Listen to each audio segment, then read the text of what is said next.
Hello and welcome to the Comic Cave. I'm Ramsey, aka Captain Away, and today we're looking at the 1986 classic X-Men Mutant Massacre.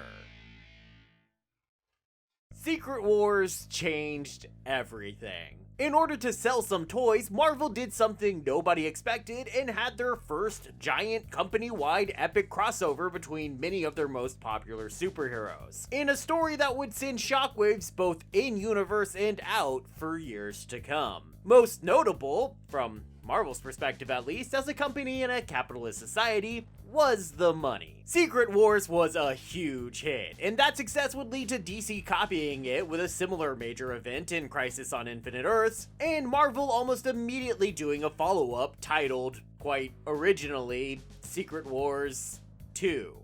It's not as fondly remembered as you might guess, but that didn't stop Marvel's mighty marketing machine. No sir. They wanted more crossovers with more characters, and what better place to give it to them than the ever-growing X-Men universe. By this point, the X-Men had grown well beyond just their original comic book. That book was now titled Uncanny X-Men, while the original group of X-Men went around in X-Factor, as they played at being two different teams, the mutant hunting X-Factor and the supposed mutant terrorists, the Exterminators. I think I had those two backwards in my Inferno review, so sorry for that confusion. And a new class of teenage mutants had formed in the series New Mutants, with the X-Men's old enemy Magneto as the school's new headmaster. So far, the three teams had mostly kept to themselves, but it was probably inevitable that they would eventually all come together into one story. Except that doesn't really happen here. If you've watched my videos, then you know it basically doesn't happen for 3 more years during the Inferno story arc.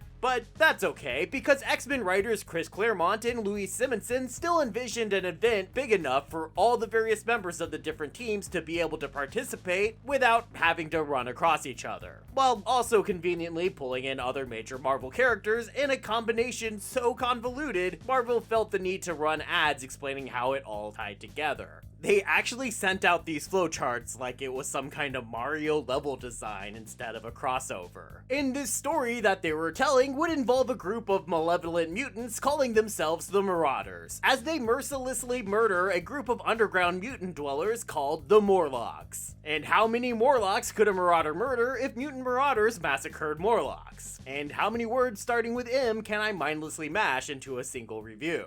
Let's find out and take this away.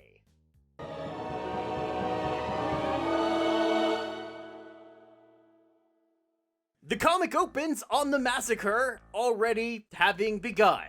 That was kind of an awkward sentence. Maybe I should rethink how I start these videos. Meh. The point is, a shadowy group of figures are hunting down these two mutants. The guy is a member of the Hellfire Club, which is already significant in establishing our mysterious villains as the real bad guys. The Hellfire Club has been a villainous group for the X-Men since they were introduced during the Dark Phoenix saga, as we saw in my video on that one. At this point, though, the rivalry between the X-Men and Hellfire Club was starting to change. The two had just fought together against the mutant hunting robot Nimrod immediately before this, and the club will ask Magneto to join their group as their White King during this story. Magneto finds the idea absurd at first, but by the end of the story, the X-Men will be considering the offer much more seriously. So with these mysterious figures being worse than the Hellfire Club guy, you know they are gonna be some really bad dudes. And not in the bad enough dude to rescue the president from Dragon Ninjas kind of way. The bad enough dude to slaughter hundreds of innocents kind of way, which is a lot less fun, honestly. The pastel rainbow lady with this Hellfire Club guy is named Tommy, and she's too afraid of their pursuers to stay and help little Richard here, so she leaves him to his fate as she runs away. Tommy is a Morlock, a group we met a few years before this when their leader, Callisto, kidnapped Angel to make him her unwilling husband. It wasn't the best story. There we learned that the Morlocks were a group of mutants who felt outcast, largely because they often looked so much not human, and had taken over an old bomb shelter that ran the length of Manhattan, but buried deep below ground. This they called the Alley, and it is home to all the Morlocks who have sought shelter from the surface world. To rescue Angel and get the Morlocks to stop attacking the surface world, Storm, leader of the X-Men, fought Callisto for control of the underground dwellers, and nearly killed the Morlock woman. Afterwards, Storm would return to the X-Men and leave Callisto in charge of the Morlocks, who would then remain tentative allies of the X-Men as Storm remained their true leader, even with Callisto serving as a de facto one. That more or less brings us back around to this story, and Tommy here making a break for the Alley, attempting to hide from her pursuers in the tunnels deep below Manhattan. But instead, her pursuers were letting her run, because they wanted to be able to follow her down into these tunnels, so they didn't have to try and search for the entrances to the Morlocks' home themselves. The Marauders thank Tommy by killing her, and then they're finally revealed to us, looking a lot more silly than you would probably expect after all that buildup. I mean, seriously, Scalp Hunter's costume is the worst. And I like how at least 4 of them have shirts that only cover one shoulder. Evil is revealing only one shoulder, apparently. But just one, revealing 2, is fine. With that, the Marauders begin their slaughter, conveniently showcasing for us their various abilities. Scalp Hunter's outfit is made up of parts that he can use to create guns. Riptide is a living tornado, moving so fast that he can throw objects at high enough of a velocity to kill. Scrambler's touch can disrupt mutant powers. Arclight is sort of the generic super strong type. Harpoon throws harpoons charged with energy. He's obviously the creative one of the group. And Vertigo can give people extreme vertigo, making them too dizzy to stand. So, very scary if you're Alfred Hitchcock. There's a few other characters we'll meet later, named Blockbuster Prism and Sabretooth, but we'll get to them. The first hero group the Marauders run across is the X-Men, who will, somewhat ironically, have one of the smallest roles in the actual massacre. But the X-Men weren't exactly in great condition for meeting a dangerous new threat. Going into this story, Storm's powers had been disabled for some time due to a device made by the Mutant Forge, and she will remain depowered until the next crossover, Fall of the Mutants. The X-Men also just lost one of their biggest powerhouses in Rachel Summers, the alternate reality future daughter of Scott Summers and Jean Grey from the Days of Future Past timeline, who had returned to the present day to serve as the X-Men's new Phoenix. She left the group after she was horribly wounded by Wolverine, because she had attempted to kill the Hellfire Club's Black Queen, which led her into running away, and that led her to being kidnapped by the supervillain Spiral. In addition, Nightcrawler had vanished when attempting to fight that same fight I mentioned with Nimrod, and hasn't been seen since. And the last we saw of Rogue was that she had been badly hurt during the fight, but we start this story with her returning to the X-Men. Though, not before stopping at a mall for a short makeover montage. That includes getting her makeup done by a makeup counter lady. Oof, that's a bit too much rouge there, Rogue. That's a bit of a spelling joke, you see.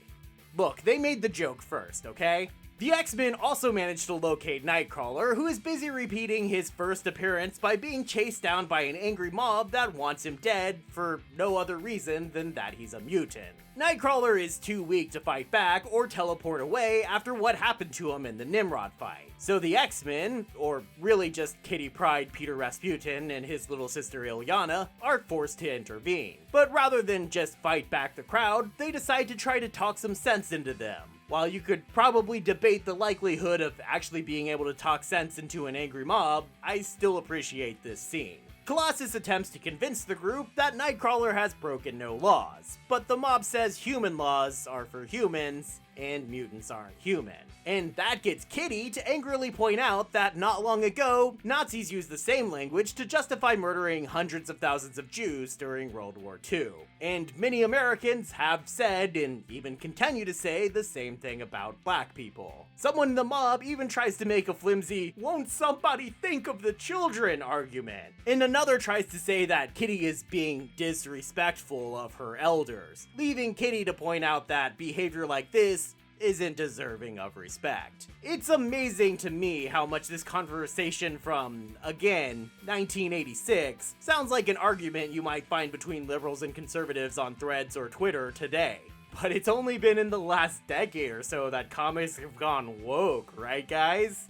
Obviously. Almost the moment that both Rouge and Nightcrawler get safely home, a mole-like Morlock comes bursting up from the ground to beg the X-Men for help. But he was so badly injured in the attack himself that he dies the moment he gets his message out. The X-Men, in response, immediately teleport down to the alley where they run across tons of already dead Morlocks, at least according to the dialogue, as well as running across Vertigo and Riptide. Vertigo attempts to disorient them as Riptide sends deadly ninja stars their way, but some of the X-Men have faced Vertigo before, allowing them to somewhat resist her powers. Nightcrawler teleports her all over the tunnel, revealing that she's not able to take the same kind of disorientation that she feeds to others. But he's still too weak from the Nimrod fight, and doing this leaves him vulnerable to Riptide's attack. With Nightcrawler down, Riptide takes Vertigo and makes a break for it. Running away from the heroes is one of the main things the Marauders will be doing in this story. Storm then decides their focus has become a search and rescue mission for the Morlocks, so Illyana teleports the wounded, including Nightcrawler, back to the mansion. But the X-Men don't get far in their search before they come across Arclight and Skullpunter, getting into a fight with them before Riptide returns with Harpoon and Scrambler. Scrambler attempts to remove Rogue's powers, but since she also drains powers, they end up painfully canceling each other out. Harpoon tries to hit her while she's down, but Kitty jumps in the way to try to phase Rogue out to keep her safe. The energy Harpoon still hurts Kitty though, even though she's phased out, and for some reason that causes her to be unable to phase back afterwards, leaving her in her intangible state. Riptide then unleashes an attack on the Gathered, angering Colossus so much that he would attack the defenseless wounded that he steps forward through the assault and snaps Riptide's neck. I'm a little surprised there's not a bigger deal made about this, since this kind of merciless killing isn't typical of Colossus. But other than mentioning this fact, the story just kinda moves on. The Marauders cut their losses and run away. Again. But with so many injured, Storm decides they can't stay and fight. She leads the Morlocks and X-Men back through the tunnels to where they connect with the X-Men mansion, and there they'll spend pretty much the rest of the story. The only exception is Wolverine, because Storm asked him to stay behind to get them a Marauder prisoner to interrogate. The next group the Marauders will encounter is X-Factor, who will play the largest role in the story. They got pulled into all of this through a lot of convolution. As I've mentioned, at this time X-Factor was believed to be mutant hunters, so in that role they were called into Central Park to deal with the fight between the Hellfire Club, the X-Men, and Nimrod that I keep mentioning. Only Freedom Force, the government-sanctioned mutant hunters made up of Mystique's version of the Brotherhood of Evil Mutants, followed them there because they realized that wanted fugitive Rusty Collins, God, that's still a terrible name, was for some reason working with X-Factor. Another mutant X-Factor had rescued named Artie, who projects images instead of speaking, warns Rusty that X-Factor is being followed. And not knowing the intentions of those following X-Factor, Rusty goes to Central Park in an effort to warn the heroes. And as you might guess, that just ended up in him getting chased by Freedom Force and an angry mob, until a Morlock named Skids randomly showed up to rescue him. Together the two run to the Morlock tunnels, but Freedom Force follows them down there. Artie again has a vision, this time of Skids and Rusty being pursued, so he leaves a note, of sorts, for X-Factor when they return, and then goes looking for Rusty in the sewers. X-Factor gets the note and follow, leading to a big clash in the sewers. Freedom Force ends up fleeing this fight when Destiny, who can see the future, sees the coming death of the massacre. Rusty was injured in the fight, so Cyclops has Jean and Angel head back to their headquarters with Rusty and Skids. Seriously, who okayed these names? I mean, seriously. Rusty and Skids? Sounds like either a weird sex act or some obscure country music duo. Either way, I don't want it. Thank you. Cyclops, Beast, and Iceman stay in the tunnels to search for Artie, who we see has run across a Morlock named Leech. Leech's power is to turn off other people's powers just by being near them. Leech, Artie, and another Morlock named Caliban end up hiding from a Marauder named Sabretooth, and this causes X-Factor to pass right by Artie without realizing it. X-Factor then runs across Arclight, Harpoon, Scrambler, and Prism. That last guy we haven't really seen yet. Harpoon injures Beast with one of his harpoons, and then Beast exacerbates that injury by trying to take out Scrambler.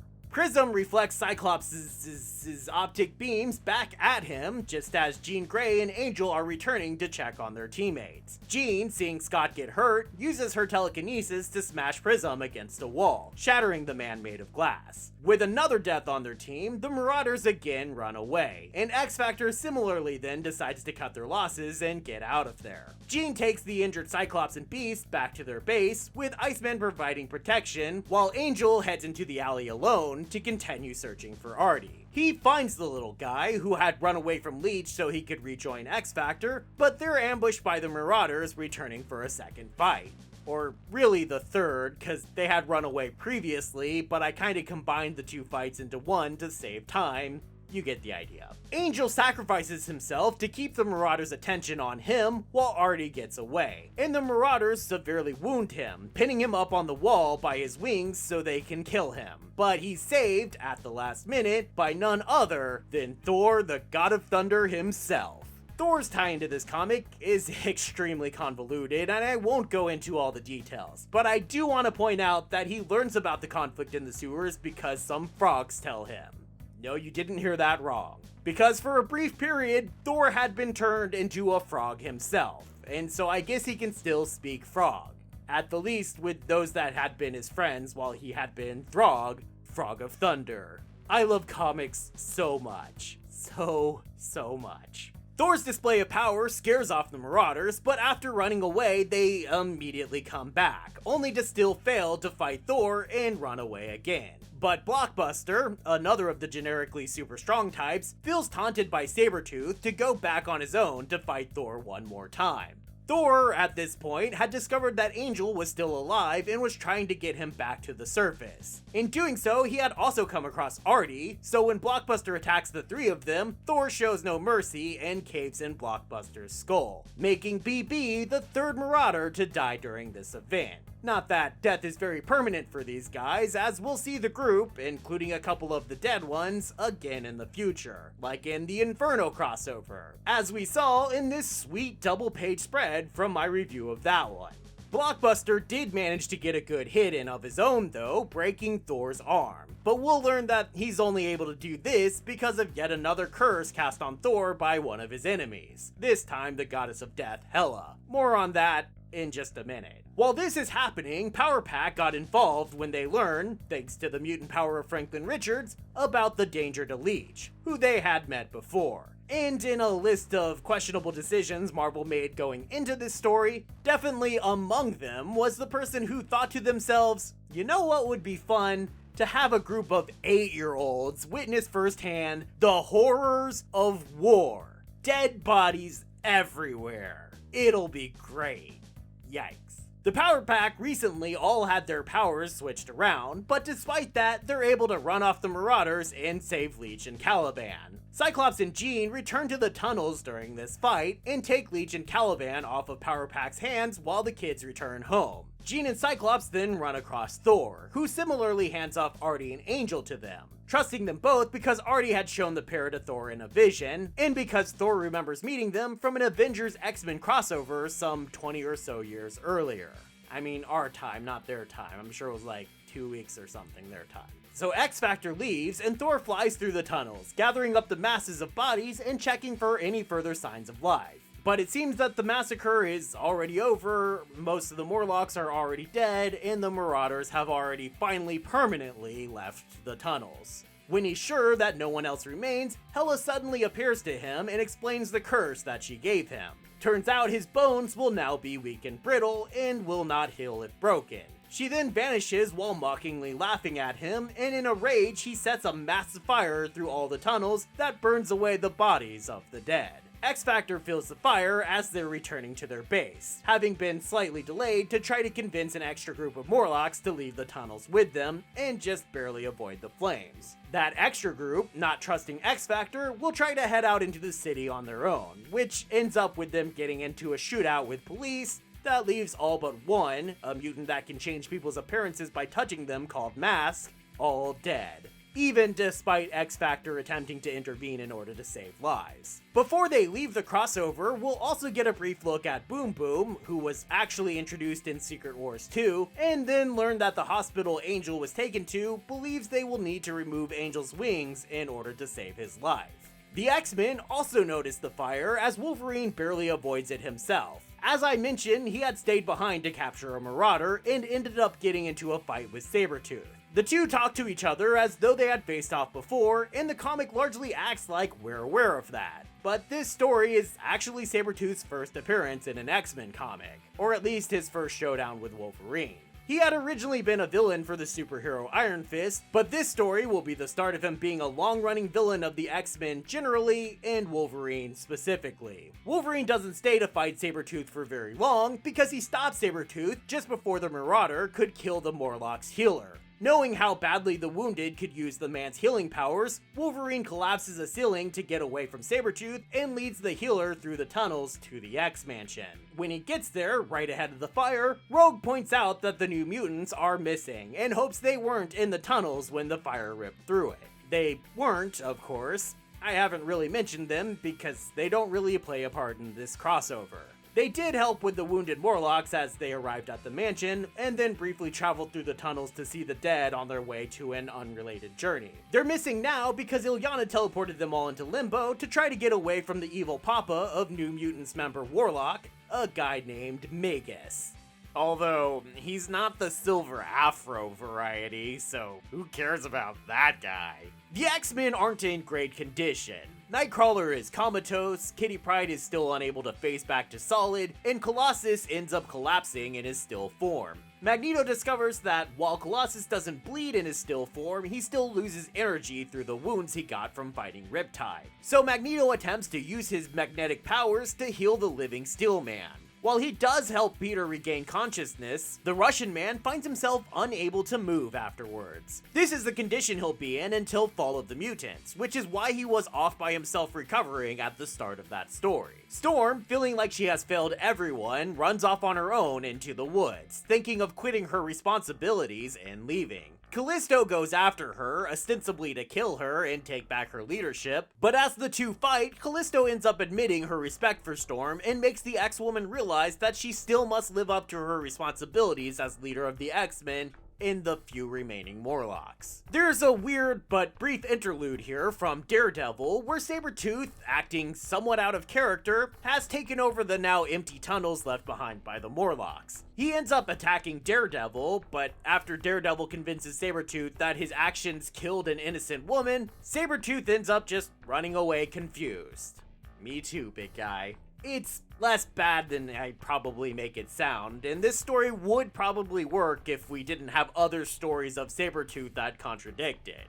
Like the very next issue of X-Men where Sabretooth had apparently followed Wolverine back to the mansion, finding Psylocke first and attacking her. Psylocke was not actually on the team at this point, having just been rescued from Mojo, not Jojo, by the New Mutants, and has been struggling to prove herself useful to the team. So with Sabretooth attacking her now, she deliberately leads him away from the school, and thus away from the wounded Morlocks, until Wolverine shows up for round 2. While the two fight, Psylocke is able to get past Sabretooth's psychic defenses and learn about the Marauders and their mysterious leader who sent them to commit this massacre. A guy named Sinister.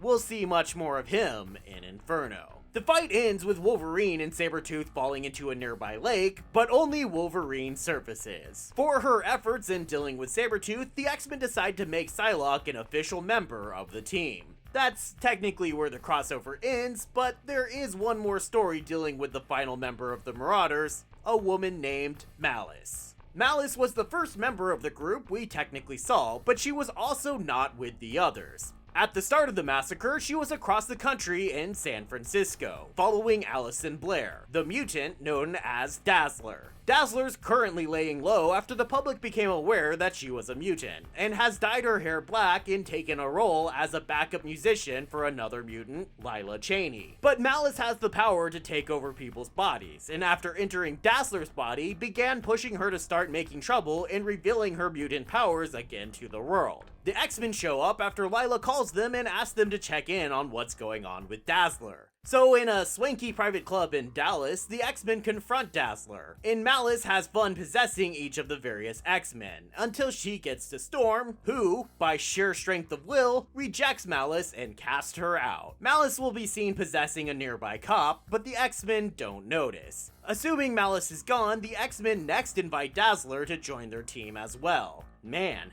Wolverine is just swimming in the ladies. Seriously, with Colossus, Nightcrawler, and Kitty Pryde all out of commission, the team is just him and 4 ladies now. Pretty nice. Anyway, it's time for the breakdown.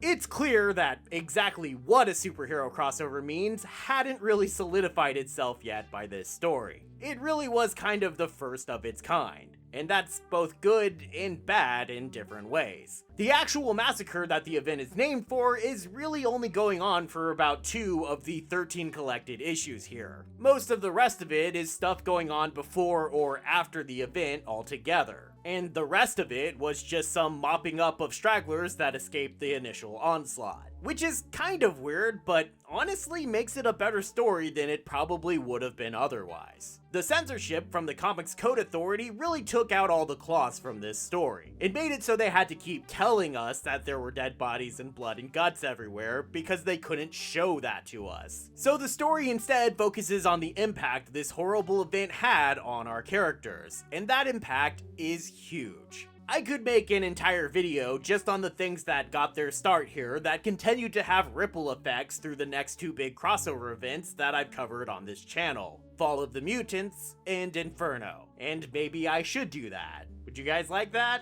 I don't know. The point is, there's a lot of them. One thing I greatly appreciate about this event is how it's still definitely a crossover, unlike Fall of the Mutants, which really wasn't. While the story still doesn't see the various mutant teams really interact, they are all pulled into the same event, and the actions of one group have all very much affected what happens to another group. This is also such a fascinating time capsule in terms of the art. I feel like a study could be done comparing the various art teams on Uncanny X-Men, which was largely more wild, detailed, and busy, almost to the point of looking messy, with much more liberty taken in the panel layouts, and much more reminiscent of the kind of art that would become dominant in the 90s, versus X-Factor, as done by Walt Simonson alone, whose art was a lot cleaner and simpler, and with more static layouts that better represent the way art had been done throughout the earlier 80s. It's super fascinating. So I'm giving this series a recommendation level of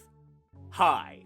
Its biggest weakness is that it doesn't at all feel like a complete story, with the massacre and its consequences kind of taking a backseat to everything else. But its weaknesses are otherwise few, and with the enormous impact it had on X-Men history, I would say any X-Men fan should check this one out at least once. The collected edition gets 1. Throg! Okay, that's not technically a part of this story, but it is pretty awesome. Who doesn't like Throg? Everyone loves a Throg. So yes, that's on the good side of the scale. I'm using the X-Men Milestones collection here, and that series has been an absolute godsend for this channel. As I said, it's 13 entire issues collected, which is a lot, plus a bunch of bonus covers, a couple of those Mutant Massacre flowchart guides for confused readers, an intro to give new readers some background going in, and even John Romita Jr.'s original pencil character designs for the Marauders, which even a JR Jr. hater like me can admit is pretty freaking cool. Thanks everybody for watching, and I hope you enjoyed this video. I swear I've been planning this video for like at least a year now. I was not intentionally drawing from current events like the October 7th attacks on Israel or the literal underground tunnels we've learned about that were dug in New York. That was some weird life imitates art stuff going on there. Anyway, Executioner's song should be next, as it was specifically requested, and then hopefully at least one more X-Men story before we move on to some other stuff. As always, if you did enjoy this video, or you're just looking forward to that stuff, please be sure to like, subscribe, comment, and all that good stuff so you can be sure to be here next time, where I probably say the word stuff a lot more, and I hope to see you then, right here, in the Comic Cave.